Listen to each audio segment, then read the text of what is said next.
formación del coágulo, entonces ese coágulo tiene que lisarse. Han debido de ver que había factores procoagulantes y factores que no favorecían el coágulo, ¿no? Y entonces ellos estaban básicamente en igualdad, básicamente no prevalecía ninguno de ellos básicamente. ¿Ok? Han debido a ver que hay distintos tipos de factores de la coagulación básicamente, ¿no? Que los que mencionamos. Estos sí, no sé si les han debido haber puesto ahí, pero miren, esos son los factores más importantes. Dentro de los factores más importantes, solamente el 8 es el que nos va a producir problemas. Hay el factor 1, factor 2, factor 3, factor 4, factor 5 o proacelerina básicamente, ¿no? Luego tenemos el factor 7, no tenemos o proconvertina, ¿no? Y luego tenemos el 8, el 9, el 10, el 11, el 12, el 13 y cofactores también ahí básicamente, ¿no? ¿Sabes por qué no hay el factor 6? Porque es el factor 5 activado, ¿ya? Entonces eso indican, por eso no hay el factor 6, no lo mencionan, sino es que la proacelerina se activa y pues se le denomina también como factor 6, entonces no se le menciona. Entonces el inactivo sería el factor 5, ¿no? Proacelerina o también denominado factor Label. Si todos ven, van a ver que todos son producidos básicamente a nivel del hígado o donde se encuentran, entonces alteraciones a nivel del hígado van a dar origen a alteraciones en la coagulación. ¿Okay? Entonces las vías básicamente, ¿no? ¿Cuáles son sus vías? Y pues la vía intrínseca, extrínseca y la vía común. Entonces resumiendo también esto, ¿no? Que vamos debido de ver, ¿no? Esto es lo que más nos interesa ahorita, ¿no? Los anticoagulantes intravasculares no previenen la coagulación sanguínea a nivel del sistema vascular normal, ¿no? Factores de la superficie endotelial, factores más importantes para la coagulación en el sistema vascular. Aquí nos está explicando básicamente por qué, digamos, esos factores procoagulantes no hacen que la sangre se coagule. Porque dice que había habido factores especiales, ¿no? Al interior del vaso sanguíneo básicamente, y de esos factores son 3 básicamente los que impiden que se coagule, ¿no? Una de las principales básicamente es la lisura de la superficie celular endotelial, ¿no? Eso evita básicamente la coagulación, porque dice que si hay un aspecto rugoso, eso va a incitar o iniciar básicamente una de las vías básicamente, ¿no? De la coagulación, más la adición del colágeno básicamente, ¿no? Entonces, el endotelio, si está liso al interior, no va a haber básicamente el inicio de la coagulación, ¿no? Porque si hubiera rugosidades, también el flujo va a cambiar, ¿no? Va a ser turbulento. En la parte central es laminar y en la parte más externa es turbulento, ¿no? Laminar y turbulento. Entonces, uno de los factores que no inicia básicamente la coagulación es que la superficie interior de los vasos sanguíneos o endoteliales es básicamente lisa. Entonces tiene esa superficie lisa, ¿no? Segundo, porque también no se inicia el proceso de la coagulación, es porque hay una capa de glucocálix, dicen, ¿no? Básicamente, glucocálix es hidrato de carbono, básicamente, ¿no? Que repele los factores de la coagulación y las plaquetas y así impide la activación de la coagulación. Otro factor, básicamente, lo que no se coagula en nuestro cuerpo es la presencia del glucocálix en el endotelio, básicamente. Entiéndase por endotelio, la parte interior, básicamente, del vaso sanguíneo en este caso, ¿no? Y también dicen que puede haber la presencia de una proteína, ¿no? Unida a la membrana endotelial. Esa proteína la vamos a denominar la trombomodulina, básicamente, ¿no? Que se va a unir, dice, a la trombina. La trombina va a estar relacionada con la protrombina, trombina, en la vía común, básicamente. Y cuando digamos, cuando bloquean a la trombina, no se da básicamente el proceso de la coagulación, tanto en la vía intrínseca como en la vía, ¿qué vía? Intrínseca o vía extrínseca, básicamente, ¿no? Porque miren aquí está trombina, trombina, bueno, es la vía común, básicamente, ¿ya? Entonces eso ocurre. Entonces la trombomodulina básicamente, si se une a la trombina, se trata del proceso de coagulación al retirar la trombina, ¿no? Y el complejo trombomodulina-trombina activa además una proteína plasmática, que es la proteína C, que actúa como un anticoagulante al inactivar los factores 5 y 8 activados básicamente, ¿no? ¿Se acuerdan cuál era el factor 5? Proacetilina, porque el factor 5 activado es el factor 6, ¿cierto? Entonces, miren, está activando ahí, ¿no? Y el factor 8 tiene, ¿cuántos componentes tiene el factor 8? Dos, uno mayor, uno pesado mayor y otro menor. De ahí vamos a ver la hemofilia clásica y la enfermedad de von Willebrand, básicamente. Ya son dos. Bien, entonces estas son las causas por las que no se produce la coagulación básicamente al interior de un vaso sanguíneo. ¿Ya? Tienen que tener esas tres cosas.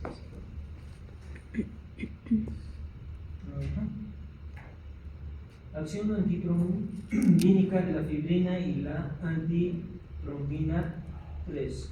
Son dos factores básicamente para que se produzca esto, ¿no? Uno, que las fibras de fibrina que se forman durante el proceso de coagulación, y otro va a ser a través de la alfa-globulina llamada antitrombina 3 o cofactor antitrombina heparina básicamente. ¿Qué es lo que están haciendo? Están bloqueando básicamente para que se produzca, no se produzca básicamente ese proceso de coagulación que se mencionaba básicamente con anterioridad, ¿no? ¿Dónde va a ir a actuar básicamente? ¿Dónde encontramos la antitrombina? Aquí. Allá. Para que se dé ese proceso de coagulación, básicamente, ¿qué es lo que tenemos que hacer? Que la protrombina básicamente se combine a trombina. ¿No se ubican eso? ¿Lo veo? ¿No? Los de atrás igual lo veo, ¿no? ¿Nada? Este es el más fácil. Miren, para que la antitrombina 3 básicamente, y no se le digamos el proceso de coagulación, tendrías que bloquear esta trombina, ¿cierto? Pero para que aparezca esta trombina debe tener su antecesor, y su antecesor básicamente es este, que se denomina protrombina. Entonces esta sería la forma básicamente inactiva, y cómo es que se activa es cuando se transforma en trombina. Y quien la activa básicamente va a ser el factor 10, pero el factor 10 activado, que va a ser en este caso este. ¿Ok? Y esa trombina va a activar aquí en el fibrinógeno para que se formen lo que son las moléculas de fibrina, y esta fibrina va a dar origen a lo que es los polímeros de fibrina como tal. ¿Ok? Entonces, ¿qué es lo que está diciendo? Que se está bloqueando esta parte, pues no se está produciendo el proceso de la coagulación de forma completa básicamente. Y esta es la vía común. ¿Ok? Tanto la vía intrínseca como la vía extrínseca van a dar origen a lo que se van a ir básicamente a la vía común. Ahora, ¿cómo se inicia la vía intrínseca? Miren, activación de este factor 12 activado, ¿no? Y el factor extrínseco tiene que ser básicamente el traumatismo. Aquí solamente nos han dicho que esta relación también con el colágeno, ¿no? Es decir, aquí no hay ningún tipo de traumatismo, simplemente básicamente se inicia de por sí el proceso de la coagulación. En cambio aquí tendría que haber traumatismo, sí o sí, porque es una fuente externa básicamente. ¿Ok? Han dividido eso básicamente, ¿no? Pero es para el recordatorio básicamente. Entonces ahí está activándose básicamente estos elementos para que no se produzca lo que es la coagulación sanguínea, ¿no? Esta absorción ayuda a evitar la diseminación de la protrombina por el resto de la sangre. La extensión excesiva del coágulo. La protrombina para nosotros ya va a dar origen a lo que es el coágulo básicamente. No se evita, o sea, se está evitando que se extienda todo lo que es el torrente sanguíneo, ¿no? La trombina que no se absorbe en las fibras de fibrina se combina enseguida con la antitrombina 3, ¿no? Que bloquea aún más el efecto de la trombina sobre el fibrinógeno y después inactiva también a la propia trombina, ¿no? Durante los siguientes 12 a 20 minutos. ¿Qué estamos diciendo con esto básicamente? Nuevamente, bueno, aquí que está mucho mejor explicado esta vía, Para que se dé un proceso de coagulación tiene que llegar hasta aquí. 3 elementos les hemos mencionado para que básicamente no se dé el proceso de no se dé, digamos, más coágulos. Y para eso, ¿qué tienes que hacer tú? Bloquear a la trombina. Si no hubiera trombina, ¿qué es lo que pasaría? No activaríamos el fibrinógeno para que se formen las mallas de fibrina básicamente. Entonces, ¿qué están haciendo? ¿Qué te estamos mencionando con esos 3 componentes que ha pasado aquí? Con la lisura de los vasos sanguíneos, esa capa de glucocálix, la trombomodulina que se une a la trombina básicamente. Todos estos elementos están haciendo que no se produzca un coágulo sanguíneo al interior de dónde? Del vaso sanguíneo básicamente. ¿Ok? Eso en caso de la vía intrínseca. En cambio, en la vía extrínseca tiene que haber un golpe o factor o traumatismo para que se dé el proceso de la coagulación básicamente, pero por la vía extrínseca. Entonces, aquí miren, esa trombomodulina y esa antitrombina básicamente están bloqueando y están haciendo que no se dé esa coagulación durante todo el trayecto del vaso sanguíneo. ¿Por qué? ¿Qué va a pasar si se forma ese coágulo durante el trayecto del vaso sanguíneo? ¿Qué? Se va a formar un trombo. A ver, no sé si estamos de acuerdo, estamos entendiendo o no, pero yo sí, también creo que ella sí. Un coágulo, este es mi vaso sanguíneo, ¿cierto? Por 2 vías se puede formar básicamente un coágulo sanguíneo, vía intrínseca y vía extrínseca. Tanto la vía intrínseca como la vía extrínseca van a ir a la protrombina y eso se denomina vía común. La protrombina tiene que transformarse en ¿qué? En trombina básicamente para completar lo que es el proceso de la coagulación. ¿Entienden? Tiene que ir.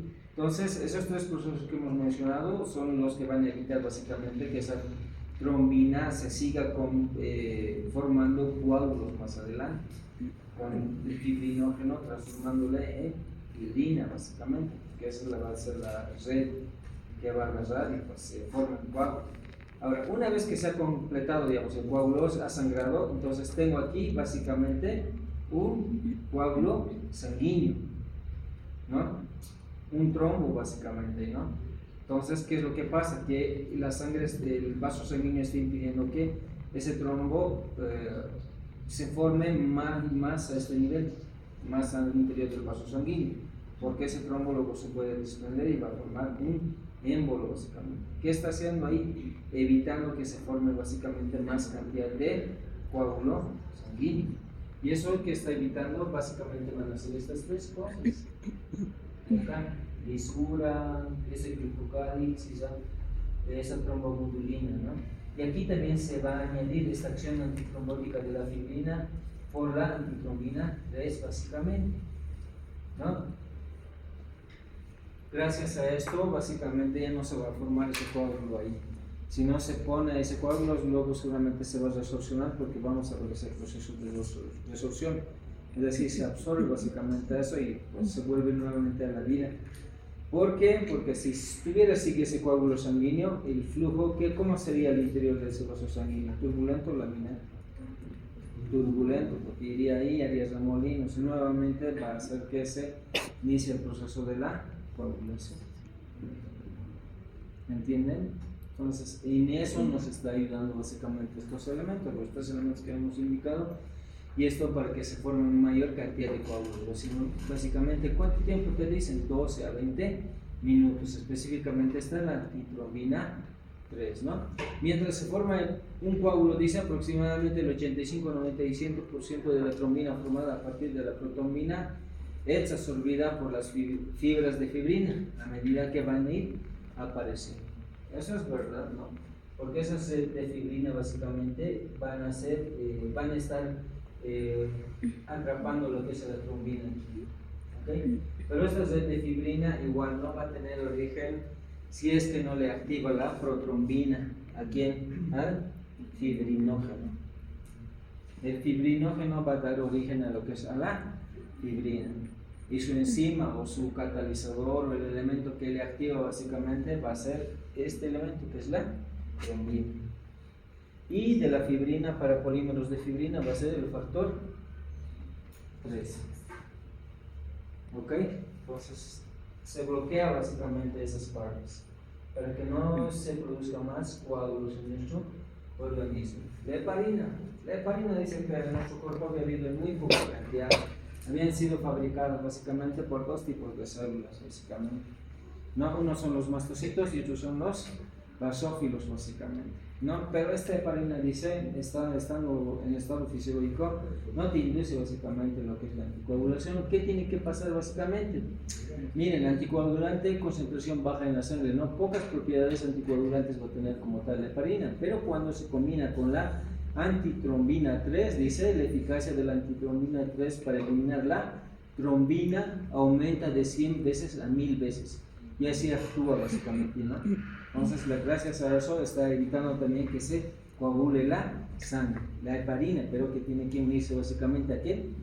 A la antitrombina 3. Estás resumido, no es lo que te dice el guideline básicamente, ¿no? ¿Cómo es que va a evitar básicamente la coagulación? Dice, porque elimina muchos factores de coagulación, como cuáles, ¿a cuáles va a afectar? 12, 9, 11, 10 activados. Entonces va a atacar básicamente la heparina junto a la antitrombina 3 a esos elementos que estamos mencionando hoy.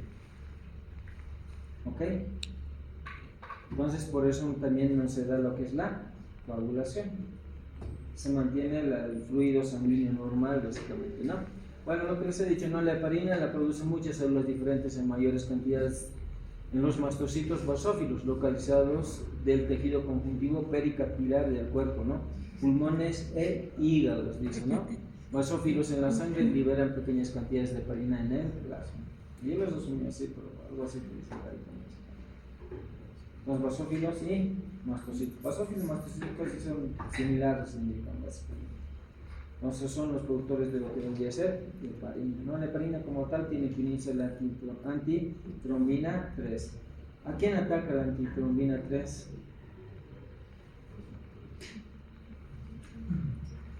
A la protrombina. Cuando ataca la protrombina no hay coagulación, pero también puede atacar, dice, como aquí estos factores: 12, 11, 10 y 9. ¿Ok? Otra vez tenemos que retornar. Aquí nos vamos a entender. Factor, por ejemplo, todos los que no tienen A son factores no activados. Tienen que ser activados. Todo lo que tienen, digamos, A son factores activados tanto en la vía intrínseca básicamente como en la vía extrínseca. ¿Entienden? Entonces más en la vía intrínseca va a tener acción, pero los dos tienen que llegar a activar a este. Si no se activa esto, no hay coagulación. No se completa la coagulación básicamente. No se completa. ¿Ok? ¿Entienden eso? Entonces va a activar. Hemos dicho, el 9 está allá básicamente, el 11 también está ahí. ¿Ok?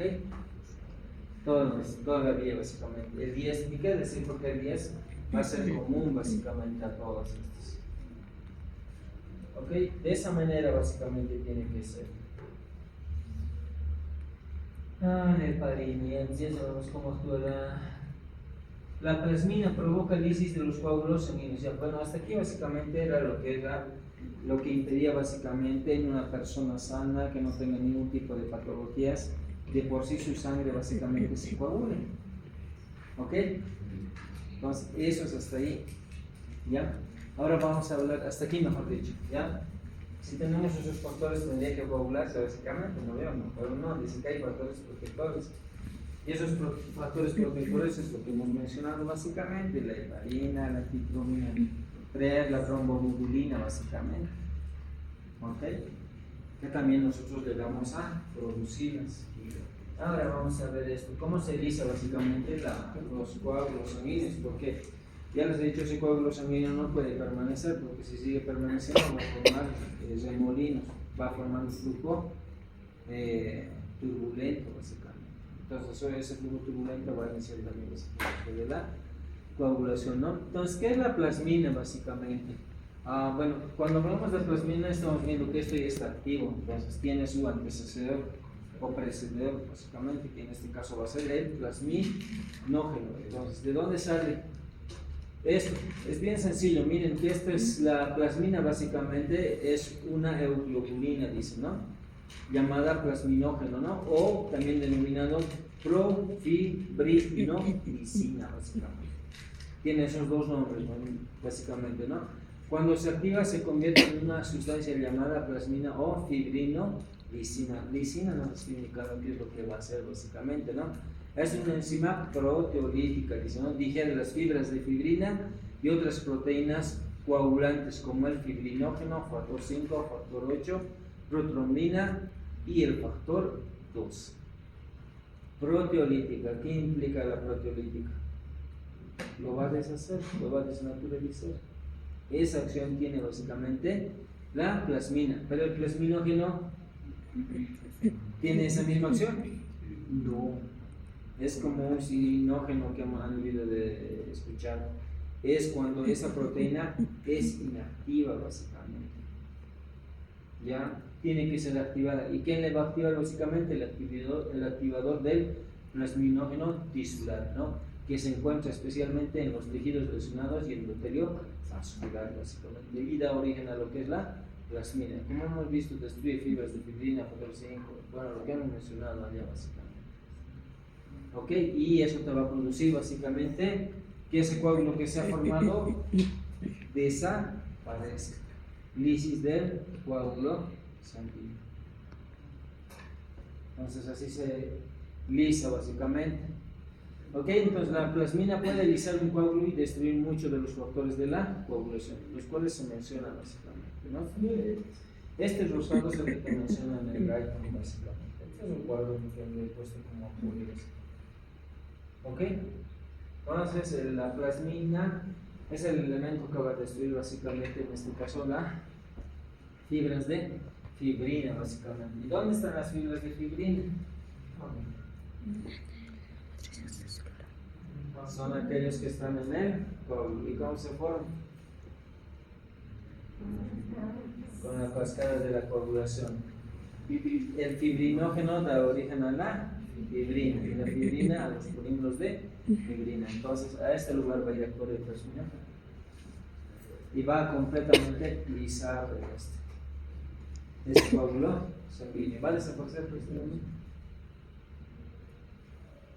Ahí actúa. ¿Ok? Todo esto es para formar un coágulo, así de sencillo. Esto forma un coágulo. ¿Ok? Si le atacas aquí no forma un coágulo, si le atacas allá igual, básicamente.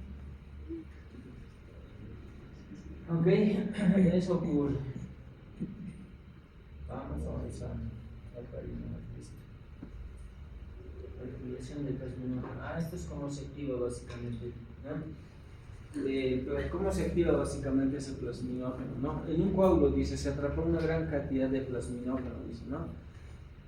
Entonces, en esa red de fibrina va a haber harto plasminógeno, ¿no? Y los tejidos dañados y el endotelio vascular liberan muy lentamente un activador, dice. Tejido dañado y endotelio vascular, o sea, el tejido que ha sido dañado y el endotelio son los que van a liberar básicamente el TPA, ¿no? Que nosotros lo vamos a denominar activador del plasminógeno tisular.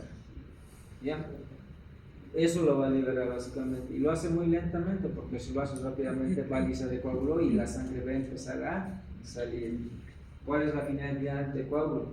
Evitar que la sangre salga al exterior. ¿Cierto? Entonces, por eso dice que se secreta muy lentamente, ¿no? Este convierte el plasminógeno en plasmina, ¿no? Que elimina el coágulo de sangre innecesario que queda básicamente. ¿Ok? Una función especialmente importante del sistema de la plasmina es eliminar los coágulos diminutos, porque constantemente a veces tenemos distintos tipos de golpes y se forman coágulos. Por eso lo he puesto en rojo, dice, ¿no? Esa plasmina va a eliminar esos coágulos diminutos, ¿no? De millones de vasos periféricos finos que finalmente se cesarían si no hubiera manera de limpiarlos. ¿Por qué? ¿Por qué te está diciendo eso básicamente? Porque mira, te golpeas la canilla por las juntas, tienes distintos tipos de traumatismos, lo veo. Entonces el traumatismo da origen a la vía extrínseca, entonces se forma un coágulo, ¿no ven? Ese coágulo se denomina trombo, ¿no? Y cuando básicamente ese trombo se desprende y va en el torrente sanguíneo se llama émbolo. Entonces eso puede llegar a dónde? A los pulmones o al cerebro y se llama embolia, le conocen comúnmente para esos pequeños coágulos. Entonces por eso dice en ese momento bajo la plasmina, paralizar básicamente esos elementos. Y entonces de eso ya no tenemos básicamente ningún tipo de embolia. ¿Qué es embolia básicamente para nosotros? Que ese embolo va a ir a bloquear. Miren, esto es de acá, digamos, de las extremidades. Ese trombo debe ser grande, digamos, porque los vasos sanguíneos en ese nivel son grandes, ¿no? Nos tiene que ir por el torrente sanguíneo, ya sea en circulación mayor, circulación menor. Pueden ir básicamente a los pulmones. En el nivel de los pulmones, los vasos sanguíneos van a ser más diminutos, entonces van a llegar a obstruir. Ok, entonces en ella actúa básicamente la plasmina lisa, básicamente el coágulo sanguíneo. Si se obstruye, va a producir isquemia, básicamente. Alteraciones en esa estructura, digamos, va a estar privada de flujo sanguíneo. Okay, de esa manera, y es el lugar donde se llega a producir, ¿no? Hasta ahí vendría a ser básicamente todo lo que es la parte que nos tocaba de la fibrinólisis, ¿no? Entonces, estas son ya patologías presentes básicamente que nos indican en el garitón, pero inherentes a la parte de la coagulación. Ya uno de la deficiencia de la vitamina K nos da origen también a patologías de la coagulación sanguínea, la hemofilia y la trombocitopenia, básicamente. Miren, con relación a la disminución de la protrombina, el factor 7, el factor 9, el factor 10, causados por deficiencia de vitamina K. Entonces, miren, la deficiencia de la vitamina K nos causa básicamente alteraciones en la coagulación. La vitamina K nosotros la vamos a producir gracias a que consumimos todos los vegetales u hortalizas, básicamente. Es una fuente externa, básicamente. Ok, entonces las enfermedades, digamos, que están relacionadas con el hígado, como son la hepatitis, cirrosis, básicamente nos van a producir alteraciones en el sistema de la coagulación, porque la fuente de algunos de los factores hemos visto que era básicamente el hígado, ¿no? La protrombina principalmente era, ¿no? En este gráfico pues se puso aquí las fuentes, miren. El hígado, cualquier daño a nivel del hígado va a producirnos básicamente algún tipo de alteraciones, básicamente, ¿no? Y pues esa es la norma. Dice, la deficiencia de la vitamina K es esencial para la carboxilasa hepática que añade un grupo carboxilo a residuos de ácido glutámico. La vitamina K entonces actúa sobre el ácido glutámico en 5 importantes factores de la coagulación. ¿Cuáles son? Entonces, los factores de la coagulación dependientes de la vitamina K. ¿Cómo actúa? Te está indicando la vitamina carboxila, dice, especialmente ¿a quién? Al ácido glutámico. ¿En quiénes? En la protrombina. ¿Por qué será importante la protrombina? Da origen a la trombina. ¿Y dónde está producida? En el hígado. El factor 7, el factor 9, el factor 10 y la proteína C. Entonces son vitamina K deficientes. ¿Por qué? Porque van a carboxilar básicamente ¿a quién? Al ácido. Esa es su forma de accionar de la vitamina K en relación a sus factores. ¿Ya? Al añadir, dice el grupo carboxilo a los residuos de ácido glutámico, los factores de coagulación inmaduros, la vitamina K se oxida y se inactiva. A nosotros es bien importante que no esté oxidado, sino básicamente que esté activada básicamente la vitamina K, ¿no? Y el complejo epoxi-reductasa de vitamina K1 reduce la vitamina K de nuevo a su forma activa, que dice el característico. Entonces dice, sin vitamina K activa, la insuficiencia consiguiente de estos factores de coagulación en la sangre puede provocar tendencias hemorrágicas graves. Entonces aquí te está explicando cómo actúa básicamente la vitamina K y el básicamente ácido glutámico y los distintos factores dependientes de la vitamina K. ¿Ok? vamos, aquí creo que es hemofilia, y esto es otra patología. La hemofilia, dice, es una enfermedad hemodinámica que ocurre más en hombres, básicamente, ¿no? Ya 85% es causado por una hemofilia debido a la deficiencia del factor 8, el 85%. Pero entonces debe haber un restante, ¿no? Y hay un 15% de pacientes que van a tener hemofilia, no. Pero la tendencia hemorrágica está provocada por una deficiencia del factor 9. La hemofilia clásica es el factor 8, 85%, pero 15% se debe a deficiencia del factor 9. Todo esto en varones, básicamente. ¿Ya? Y ahí nos da básicamente. Ambos factores se heredan mediante el cromosoma femenino. Entonces, ¿quién nos hereda esta patología? Es la mujer, básicamente, ¿no? Entonces, por eso dice que una mujer casi nunca tendrá hemofilia, porque al final uno de los cromosomas X tendrá los genes apropiados, ¿no? Y la explicación no, si uno de sus dos cromosomas X es deficiente, será una portadora de hemofilia y transmitirá la enfermedad a la mitad de su descendencia masculina y el estado de portadora a la mitad de su descendencia femenina. Entonces, una mamá, resumiendo esto, una mamá va a hacer que cierta mitad, si va a tener hijos varones, le va a transmitir esta patología y a su hija le va a dar el gen recesivo. A su hija, para casarse, posiblemente puede igual transmitir esto. La patología, si va a tener nuevamente hijos varones, si va a tener hijos mujeres, no va a ser. Eso está indicando esto.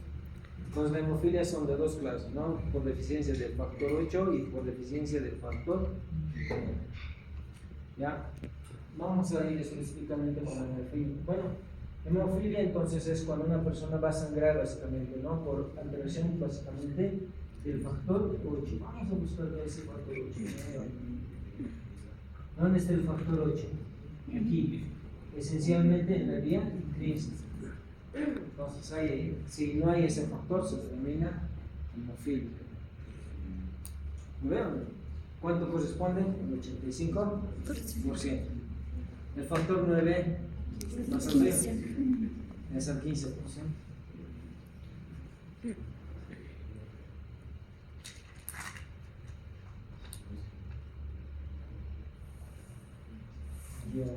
Aquí está el factor 8, dice que tiene dos componentes activos, un componente grande con un peso molecular de millones y un componente más pequeño, ¿no? Con un peso molecular más pequeño básicamente, ¿no? De 230.000, dice, ¿no?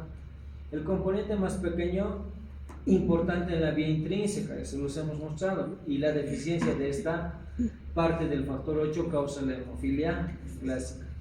La enfermedad de von Willebrand se debe a la pérdida del componente mayor. La hemofilia clásica, por deficiencia del factor 8, te da básicamente con su componente pequeño, la ausencia.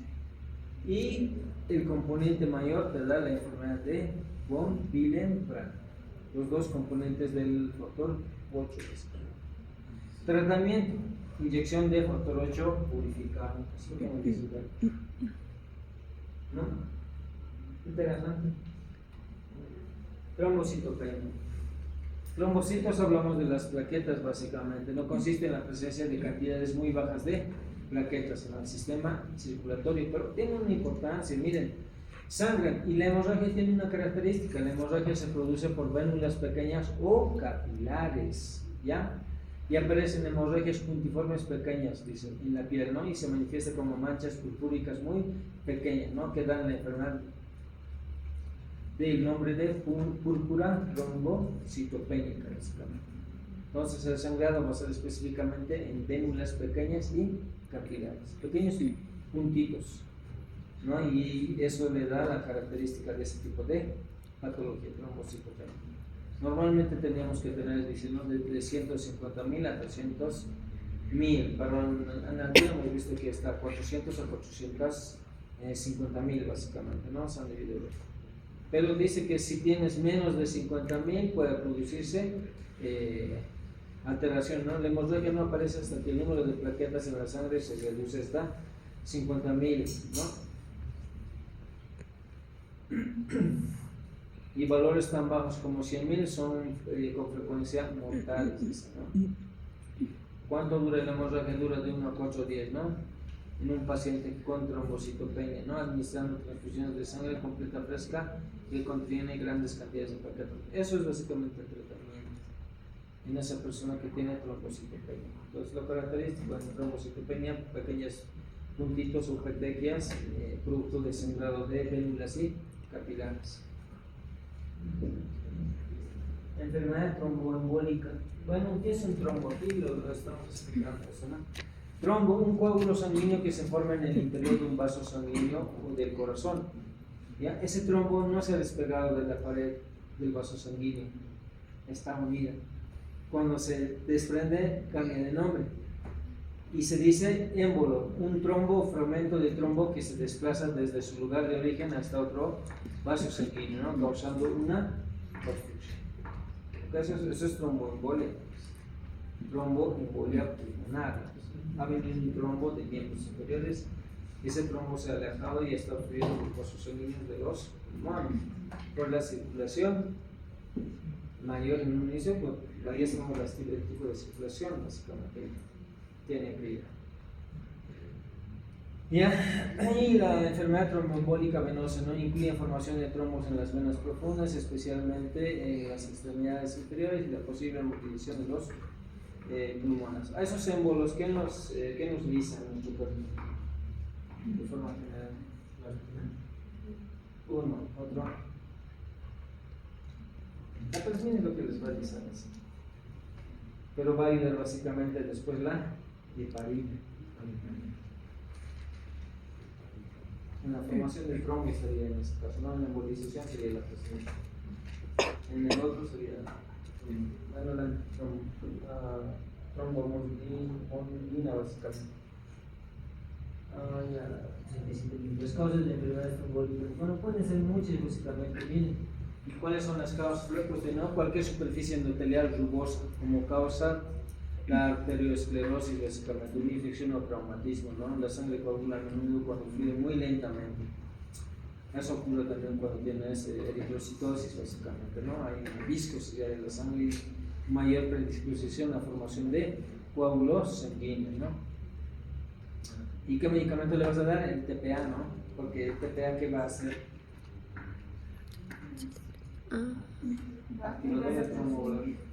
Va a activar a quién? Al plasminógeno para que se vuelva en plasmina. Bueno, y pues eso evita básicamente, ¿no?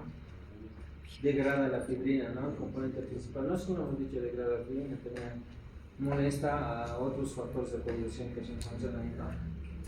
Entonces ese tratamiento evita el infarto de miocardio, la isquemia cerebral, el derrame, básicamente. ¿Ok?